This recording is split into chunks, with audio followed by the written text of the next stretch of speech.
26.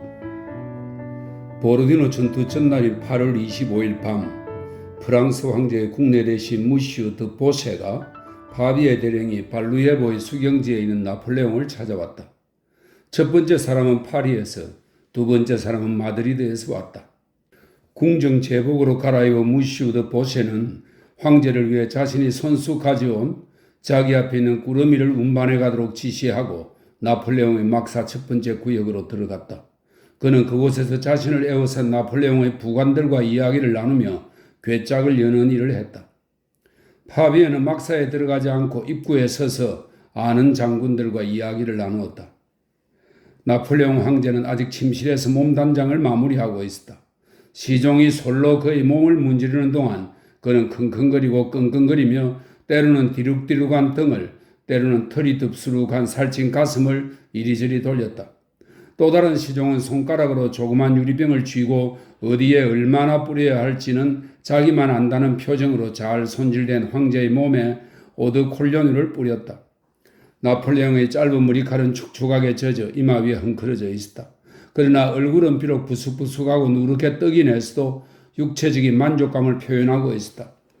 더 세게 그는 몸을 움츠리고 끙끙 신음소리를 내면서 몸을 문지르는 시종에게 말했다. 그 전날의 전투에서 포로가 얼마나 잡혔는지 황제에게 보고하러 침실에 들어온 부관은 해야 할 일을 끝낸 후 문간에 서서 물러가도 좋다는 허락이 떨어지기를 기다렸다. 나폴레옹이 얼굴을 찌푸리고 눈을 치뜨며 부관을 언뜻 쳐다보았다. 포로가 없다고? 그는 부관의 말을 되풀이했다. 그들이 자멸하려고 하는군. 그럴수록 러시아군에 더 안 좋아? 그가 말했다. 더 세게.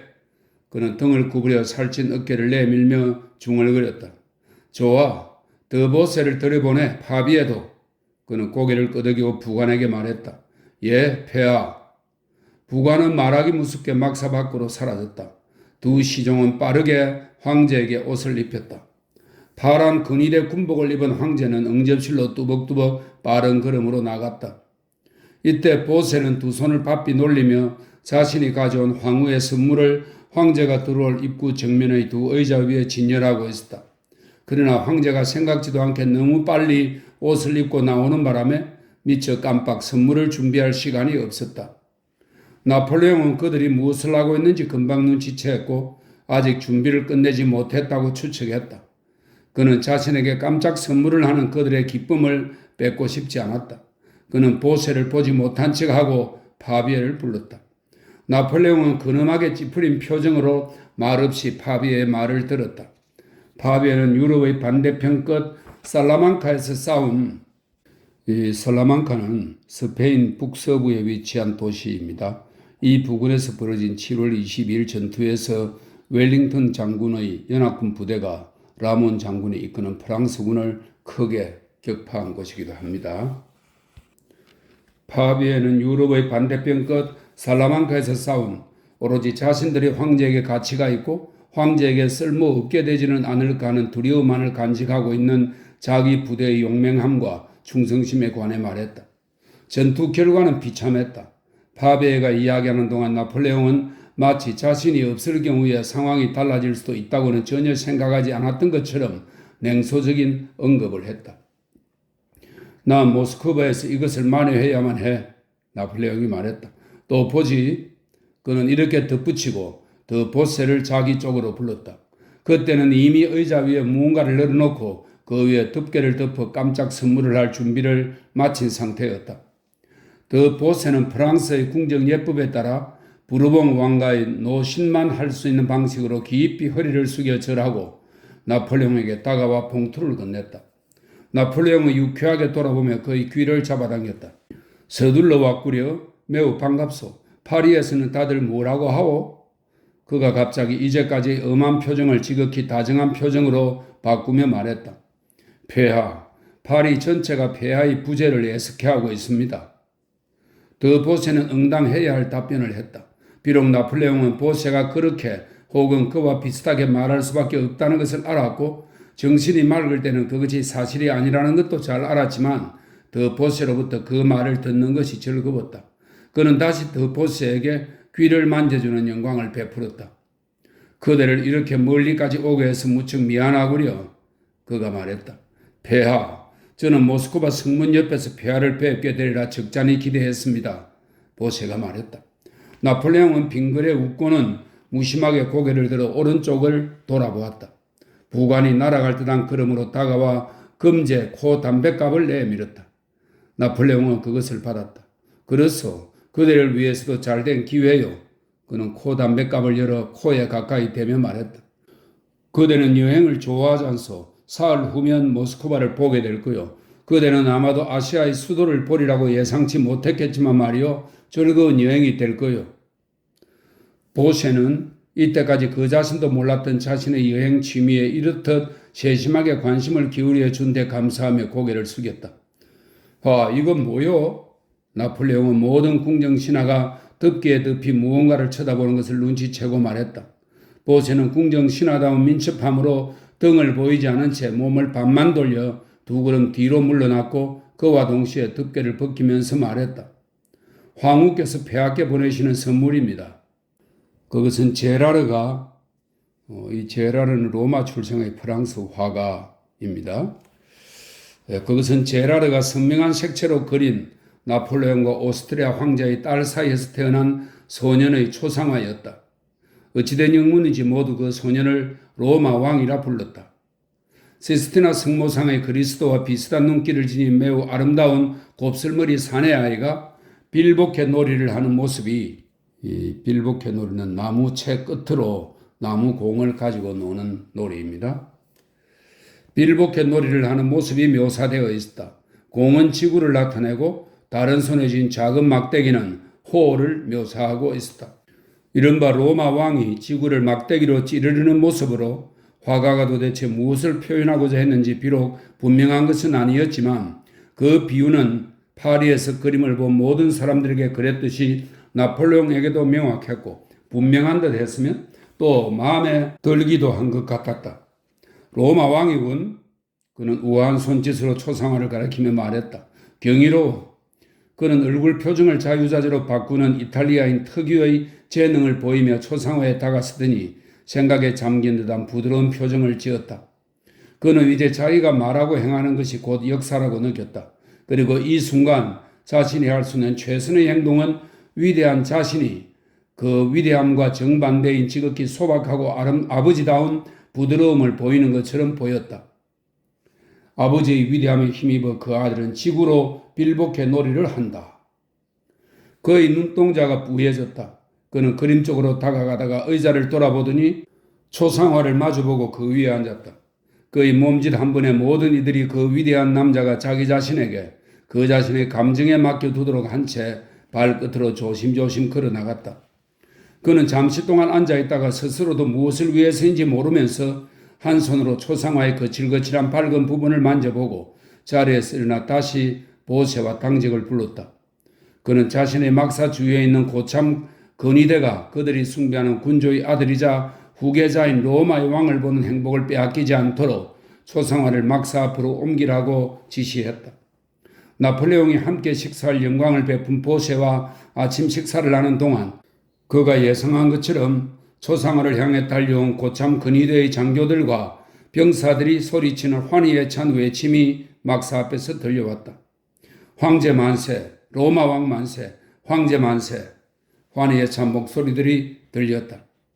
아침 식사 후 나폴레옹은 보세가 있는 자리에서 군대에 내릴 명령을 받아듣도록 했다. 간결하고 힘이 있어. 나폴레옹은 수정없이 단숨에 적은 선언문을 직접 읽어보고 이렇게 말했다. 훈령에는 다음과 같이 쓰여 있었다. 전사들이여, 여기 여러분이 그토록 갈망하던 전투가 눈앞에 있어. 승리는 당신들에게 달렸어. 승리는 분명 우리의 것입니다. 승리는 우리에게 필요한 모든 것, 즉 쾌적한 숙소와 조속한 귀국을 제공할 것입니다. 여러분은 아우스트리츠, 프리틀란트, 비텝스크, 스몰렌스크에서 했던 대로 하십시오. 미래의 후손들이 오늘 여러분의 무언을 자랑스럽게 기억할 수 있도록 하십시오. 여러분 한 사람 한 사람에 대해 그는 모스크바 근교 대전투에 참가한 사람이었다 라고 말하도록 하십시오. 모스크바 근교, 나폴레옹은 반복해 보았다. 그러고는 여행을 좋아하는 보세를 자신의 산책에 초대하여 막사를 나가 안장을 얹은 말로 다가갔다. 폐하, 제게 너무 과분합니다. 보세가 동행을 권하는 황제에게 말했다. 잠을 자고 싶었던 데다 말 타는 데 서툴러 말을 타고 산책하기가 두려웠던 것이다. 그러나 나폴레옹이 여행자에게 고개를 끄덕였고 보세는 말을 타고 동행하지 않을 수 없었다. 나폴레옹이 막사를 나선 순간 그 아들의 초상 앞에 몰려든 건의대 병사들의 함성이 더욱 강해졌다. 나폴레옹은 눈살을 찌푸렸다. 적을 치우시오. 그는 우아하고 장엄한 몸짓으로 초상화를 가리키며 말했다. 저 아이가 전장을 보기에 너무 이르오. 보세는 눈을 감고 고개를 숙인 채 한숨을 깊이 쉬었다. 이러한 몸짓으로 자신이 황제의 말을 높이 평가하고 이해하고 있음을 보여준 것이다. 27. 나폴레옹을 연구한 역사가들의 주장대로 8월 25일 그는 지형을 둘러보고 원수들이 제출한 작전 계획을 검토하고 자신의 장군들에게 직접 지시를 내리면서 하루 종일 말 위에서 보냈다. 콜로차 강을 따라 배치는 러시아 부대들의 첫 번째 전선은 격파되었고 그 전선의 일부, 즉 러시아 부대들의 왼쪽 측면은 24일 세바르디노 보루가 함락되면서 뒤로 물러났다. 전선의 이 부분은 요새화되지도 않았고 더 이상 강의 보호를 받지도 못했다. 그 앞에는 그저 더 훤히 트인 평원만 있을 뿐이었다.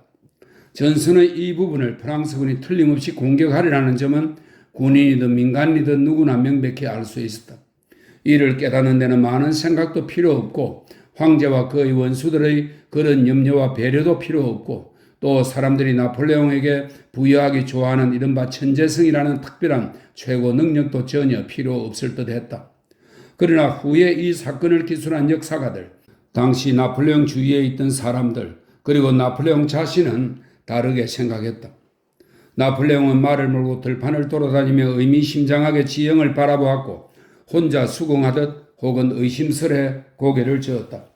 그리고 자신을 둘러싼 장군들에게는 자신의 결정을 이끈 깊은 사고의 과정은 알리지 않은 채 명령의 형태로 최종적인 결론만 전달했다. 러시아군의 왼쪽 측면을 우회하자는 에쿠밀공이라고 불리는 다부의 제안을 듣고 나서 나폴레옹은 왜 그럴 필요가 없는지에 대해서는 설명하지 않은 채 그럴 필요가 없다고 말했다. 한편 자기 사단을 이끌고 숲을 통과하겠다는 콩팡 장군의 제안에 대해 엘칭공이라고 불리는 내가 숲을 통과해 이동하는 것은 매우 위험하며 사단이 깨어질 수 있다고 감히 지적했음에도 불구하고 나폴레옹은 동의를 표했다. 세브라디노 보루의 맞은편 지형을 시찰한 나폴레옹은 잠시 생각에 잠겼다가 러시아군 요새에 대한 대응책으로 다음 날까지 2개 포병 중대를 배치할 지점과 그들과 나란히 야전표가 정렬해야 할 지점을 가리켰다. 이런저런 명령을 내린 후 그는 군사령부로 돌아갔고 그의 구술에 따라 전투작전 명령서가 작성되었다. 프랑스 역사가들이 열광하고 또 다른 나라 역사가들도 깊은 존경을 드러내며 말하는 전투작전 명령서는 다음과 같다. 에크밀공이 포진한 평지에 밤사이 배치되는 새로운 2개 포병 중대는 세병적 맞은편의 적군 2개 포병 중대를 향해 포격을 개시한다. 이때 포병 제1군단의 지휘관 페르네티 장군은 콩팡 사단의 포 30문과 데세 및 프리앙 사단의 유탄포 전부를 가지고 전진하여 포격을 개시하고 적군의 포병 중대에 유탄을 퍼붓는다.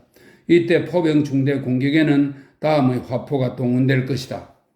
건의 포병대의 포 23문, 쿵팡 사단의 포 30문, 그리고 프리앙 및 데세 사단의 포 8문, 총 62문.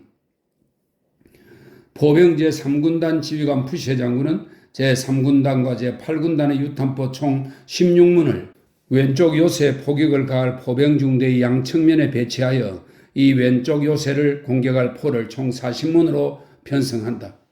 소로비에 장군은 첫 번째 명령에 따라 건의 포병대의 모든 유탄포를 끌고 어느 요새로든 돌격할 태세를 갖춘다. 포격이 이루어지는 동안 포아니토프스키 공작은 마을과 숲으로 진군하여 적의 진지를 우회한다. 콩팡 장군은 제1요새를 점령하기 위해 숲을 거쳐 이동한다. 이와 같이 전투에 돌입하면 적의 움직임에 따라 명령이 하달될 것이다. 오른쪽 날개의 포격 소리가 들리자마자 왼쪽 측면에서 포격을 시작한다. 모랑 사단과 부왕 사단 사격변들은 오른쪽 날개의 공격 개시를 보는 대로 격렬한 포화를 퍼붓는다. 부왕은 마을을 점령한 후 세 개의 다리를 건너 모랑과 제라르 사단과 같은 고도에서 진군하고 모랑과 제라르 사단은 부왕의 선도 지휘 아래 보루를 향해 다른 부대들과 함께 전선으로 진입한다. 이 모든 것은 가능한 한 예비 부대를 유지하는 형태로 질서정연하게 이루어져야 한다. 모자이스크 부근의 황제 막사에서 1812년 9월 6일 나폴레옹의 천재성에 대한 종교적 두려움 없이 감히 그 명령서를 대한다면 실로 모호하고 뒤죽박죽인 이 작전 명령서는 4가지 사항, 즉 4가지 명령을 포함한다.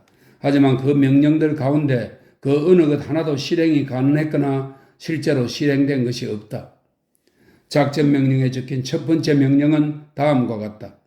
나폴레옹이 선별한 장소에 배치되는 포병 중대가 그들과 나란히 놓일 베르네티와 푸세의 포와 함께 총 102문의 포로 포격을 개시하여 러시아군 방어 진지와 보루에 포탄을 퍼붓는다. 이 명령은 이루어질 수 없었는데 왜냐하면 포탄들이 나폴레옹이 지정한 자리에서부터 러시아 보루까지 도달하지 않았기 때문이다. 그리하여 최측근 지휘관이 나폴레옹의 명령을 어기고 포들을 전진 배치할 때까지 102문의 포들은 쓸데없이 포탄을 허비하고 말았다. 두 번째 명령은 다음과 같다. 포니아토프스키는 마을로 진군하고 숲을 지나 러시아군의 왼쪽 측면을 우회한다. 그것은 실행될 수도 없었고 실행되지도 않았다. 마을로 진군하고 숲을 지나려던 포니아토프스키는 그곳에서 투치고프와 맞닥뜨리고 길을 차단당하여 러시아 군 진지를 우회할 수 없었고 또 우회하지도 않았기 때문이다. 세 번째 명령은 이러했다. 쿵팡 장군은 제1요새를 점령하기 위해 숲으로 이동한다.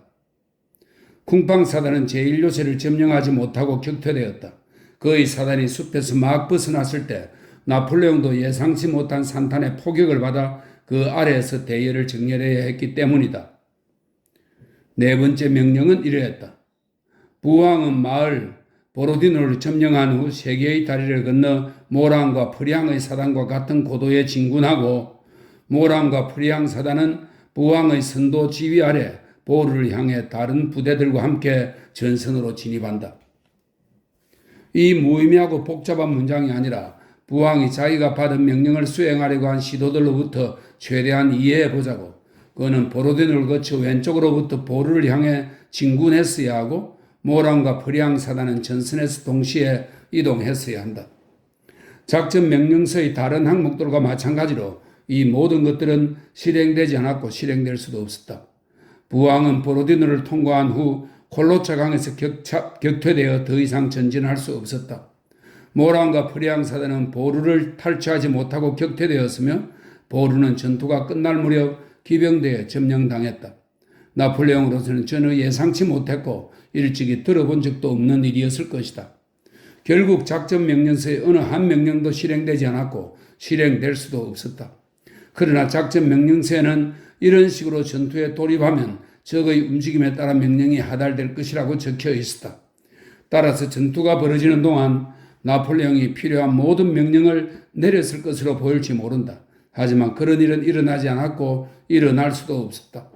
나폴레옹은 전투가 벌어지는 내내 전장으로부터 너무 멀리 떨어져 있어 전투의 진행을 알 수 없었고 전투 도중에는 그의 명령들 가운데 단 하나도 실행될 수 없었기 때문이다.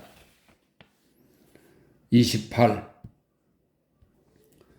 많은 역사가들은 프랑스군이 보로디노 전투에서 승리할 수 없었던 것은 나폴레옹이 코감기에 걸렸기 때문이며 만일 코감기에 걸리지 않았다면 전투 전과 전투가 진행되는 동안에 더 천재적인 명령을 내렸을 것이고 그러면 러시아는 멸망했을 것이고 세계의 모습도 달라졌을 것이라고 말한다.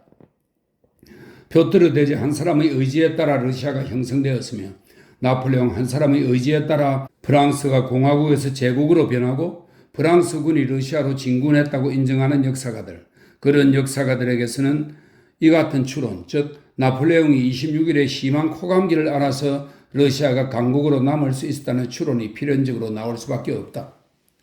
보로디노 전투를 할지 말지가 나폴레옹의 의지에 달렸다면 이런저런 명령을 내리는 것이 그의 의지에 달렸다면 그의 의지가 발현되는데 영향을 끼친 코감기가 러시아를 구한 원인이 되는 것이 분명하고, 따라서 24일 나폴레옹에게 방수 부츠를 건네는 것을 잊은 시종은 러시아의 구세주임이 분명하다. 이런 사고방식에 따르면 그 결론은 의심할 여지가 없는 것이 된다. 볼테르가 농담처로 그 자신도 무엇에 대한 농담인지도 모르면서 성 바르톨로메오의 밤이 샤를 9세의 위장병 때문에 일어났다고 말하면서 내린 결론과 마찬가지로 그 결론 역시 의심할 여지가 없는 것이 된다. 그러나 표트르 1세 한 사람의 의지로 러시아가 형성되었다는 주장, 나폴레옹 한 사람의 의지로 러시아 제국이 수립되고 러시아와의 전쟁이 시작되었다는 주장을 인정하지 않는 사람들에게 그러한 추론은 믿을 수 없고 비이성적일 뿐만 아니라 인간의 모든 본질에 반하는 것으로 보인다.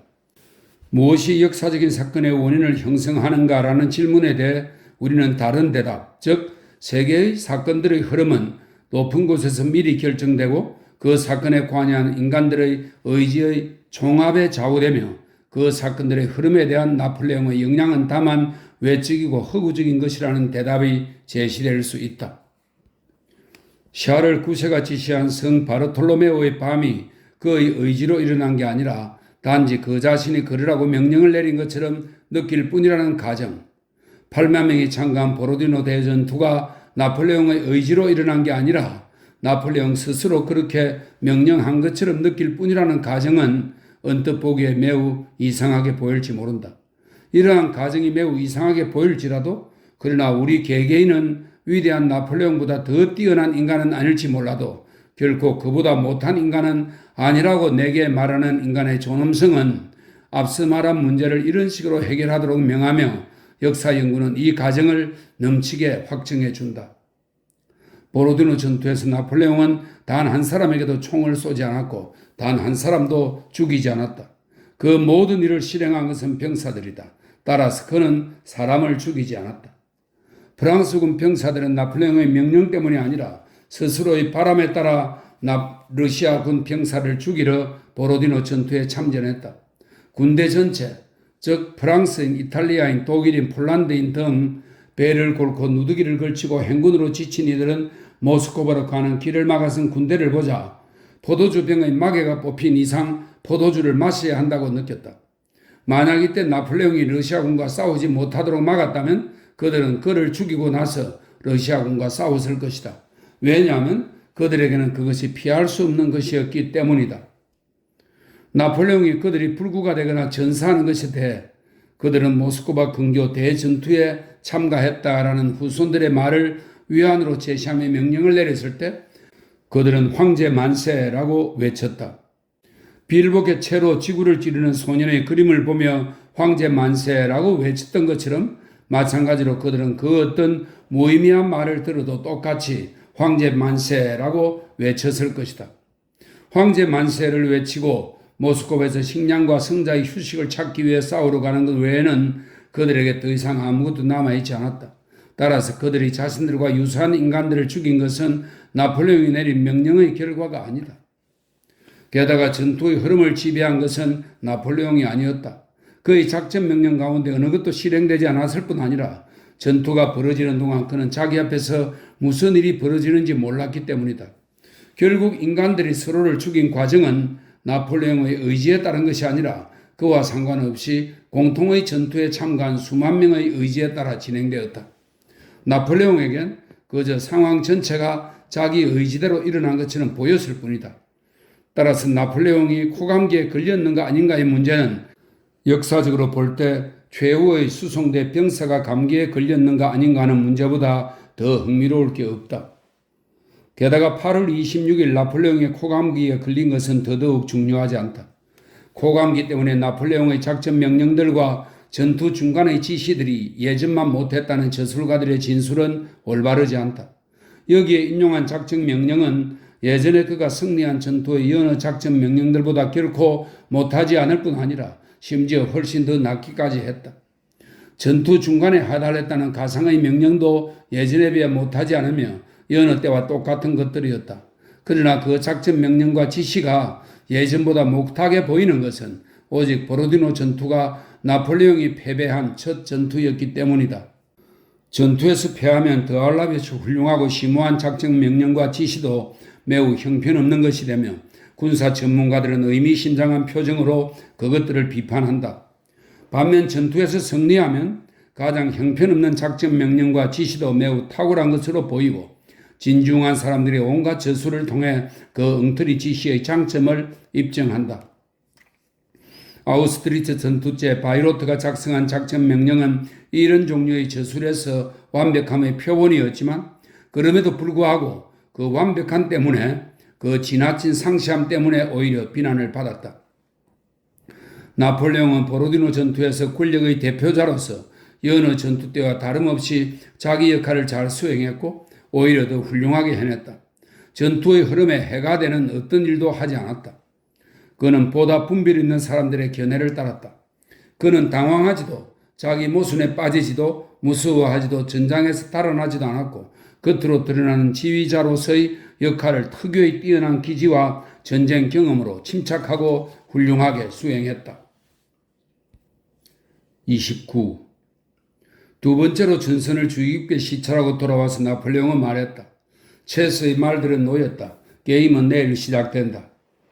나폴레옹은 펀치를 내오도록 명하고 보세를 불렀다. 그리고 그와 더불어 파리와 자신이 황후의 궁정에서 시도하려는 갖가지 변화에 대해 이야기를 시작했고 궁정관계의 온갖 사소하고 세세한 것들까지 거론하는 기억력으로 국내 대신을 놀라게 했다.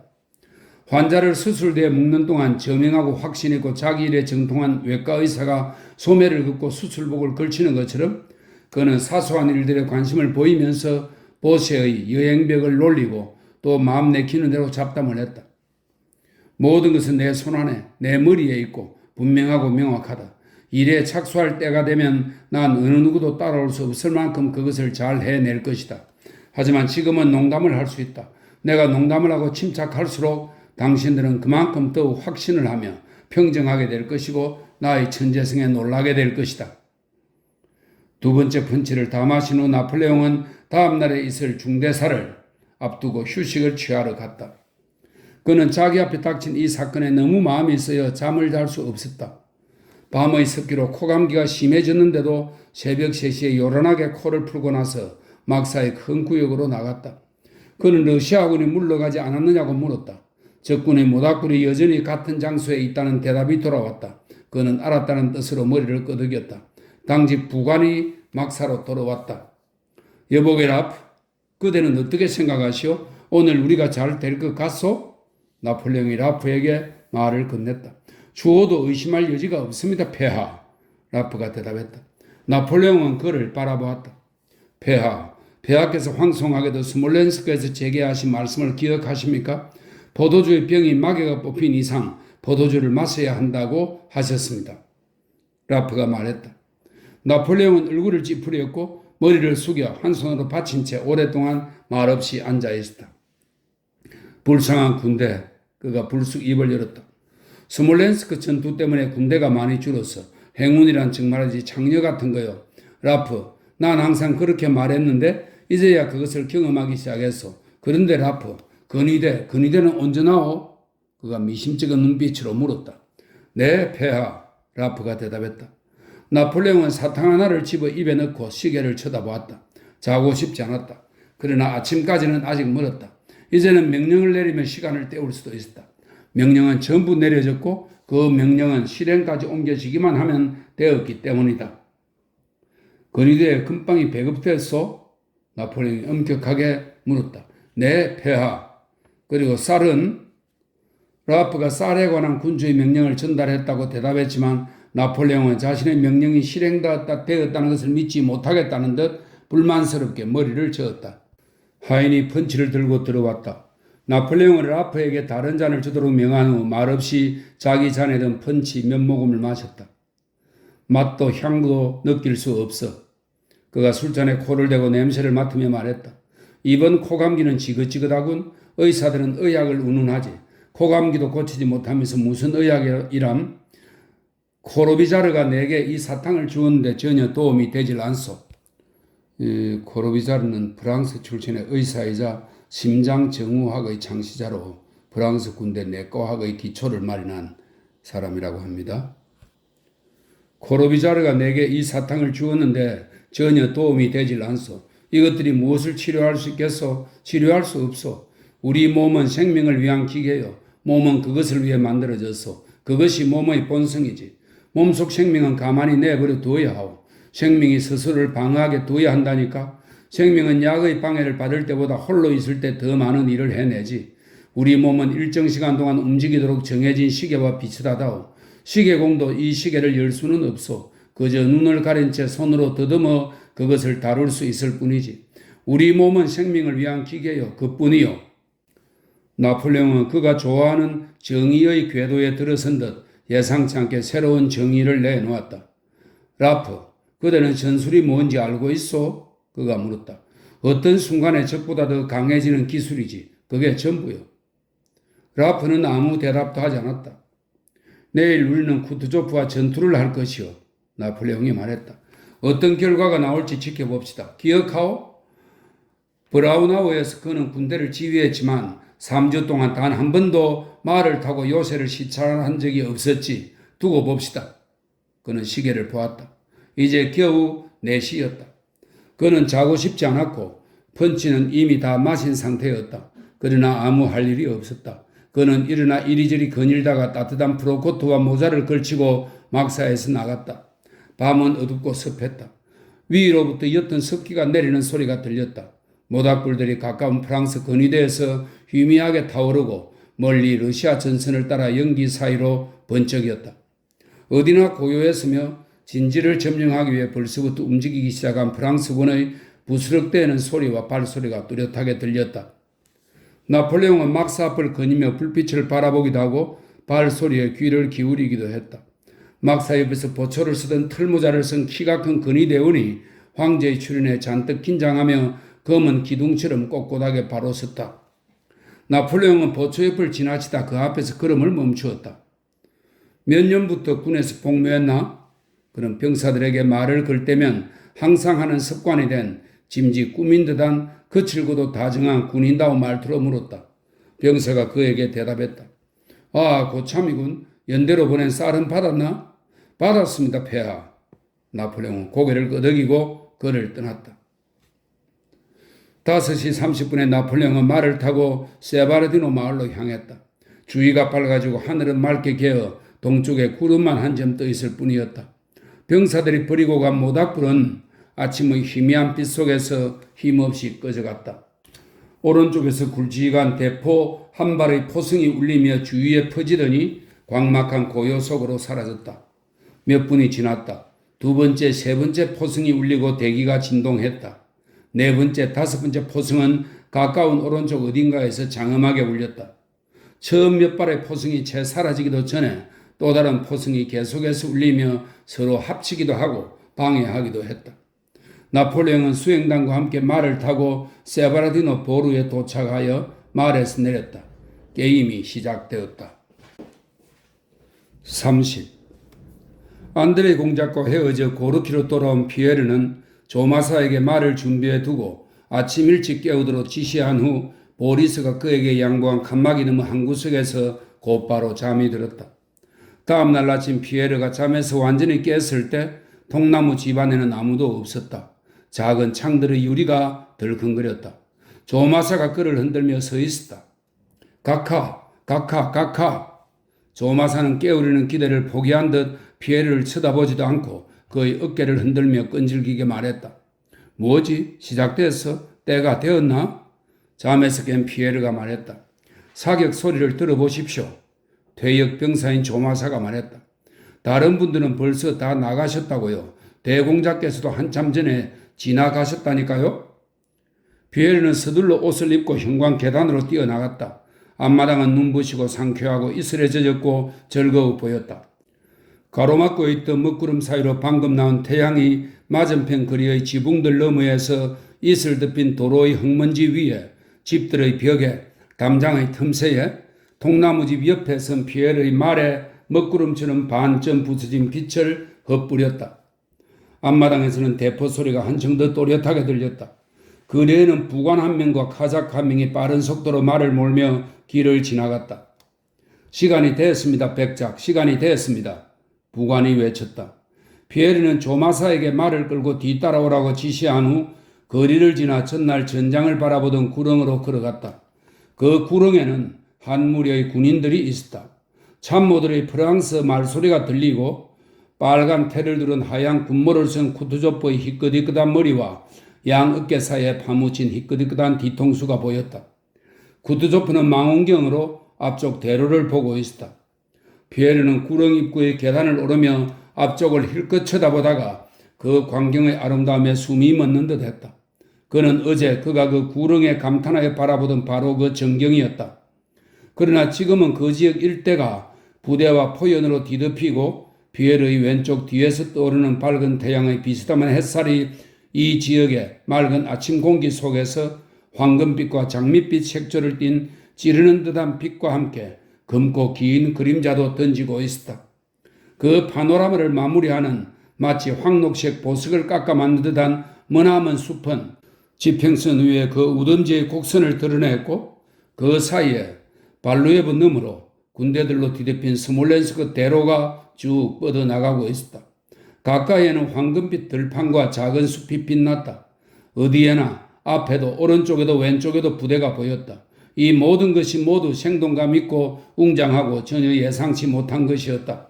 그러나 무엇보다 피에르에게 강한 인상을 준 것은 다름 아닌 전장, 즉 보로디노와 콜로차강 양쪽 강변을 따라 늘어선 협곡이었다. 콜로차강 위에, 보로디노에, 그리고 그 양옆에, 특히 왼쪽, 즉 습지대의 보이냐강이 콜로차강으로 흘러드는 곳에 안개가 끼어 있었다.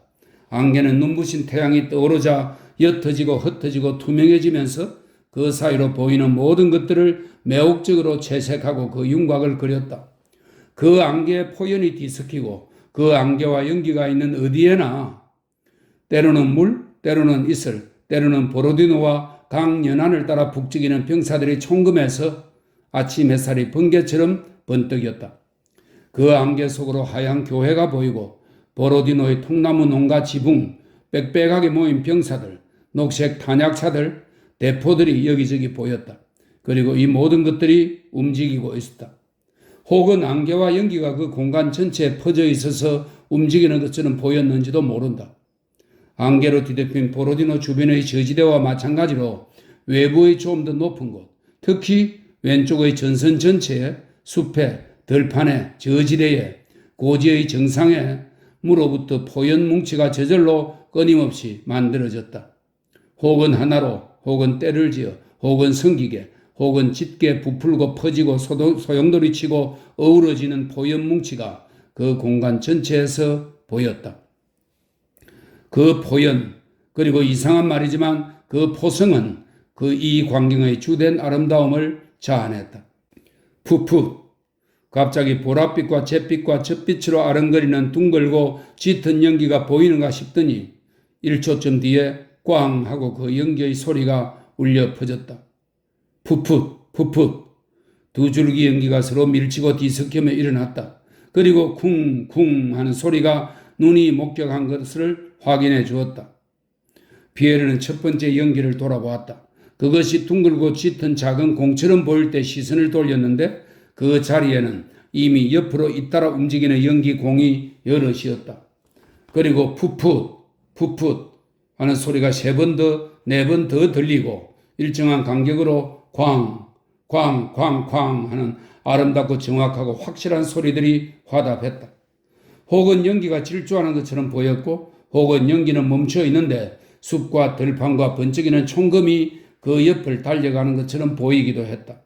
이 커다란 연기들과 웅장한 반향이 왼편의 들판과 관목들 위로 끊임없이 만들어지고 좀 더 가까운 저지대와 수비로 미쳐 둥그레질 틈도 없이 작은 라이플 총 연기가 그와 똑같이 작은 방향을 던지며 확 타올랐다. 트라 타타 하고 울리는 라이플 총소리는 비록 잦기는 해도 폭격에 비해 불규칙하고 빈약했다. 피에르는 그런 포연, 그 반짝이는 총검과 대포, 그 움직임, 그 소리가 있는 곳에 있고 싶었다. 그는 자신이 받은 인상을 다른 사람들과 비교하기 위해 쿠트조프와 수행단을 돌아보았다. 그가 보기에 모든 이들이 그와 동일한 감정으로 눈앞의 전장을 바라보고 있는 것 같았다. 이 순간 모든 사람들의 얼굴에는 피에르가 전날 안드레의 공작과 이야기를 나눈 후 온전히 이해하게 된 감정의 숨겨진 따스함이 빛나고 있었다. 이보게 떠나게나 그리스도께서 자네와 함께 하시길. 쿠트조프는 전장에서 눈을 떼지 않은 채 옆에 서 있던 장군에게 말했다. 명령을 들은 장군은 구릉에서 내리막으로 가던 피에르 옆을 지나갔다. 나루트로. 장군은 어디로 가느냐는 참모들 가운데 한 명의 질문에 차갑고 음하게 대답했다. 나도. 피에르는 속으로 이렇게 생각하며 장군을 뒤따라 같은 방향으로 향했다. 장군은 카자크가 대령한 말에 올라탔다. 피에르는 말들을 붙잡고 있는 조마사에게 갔다. 어느 말이 더 온순하냐고 물은 후에 피에르는 말에 올라탔다. 그러고는 갈기를 붙잡고 바깥쪽으로 틀어진 양발의 뒤축을 말의 배에 밀착시켰다.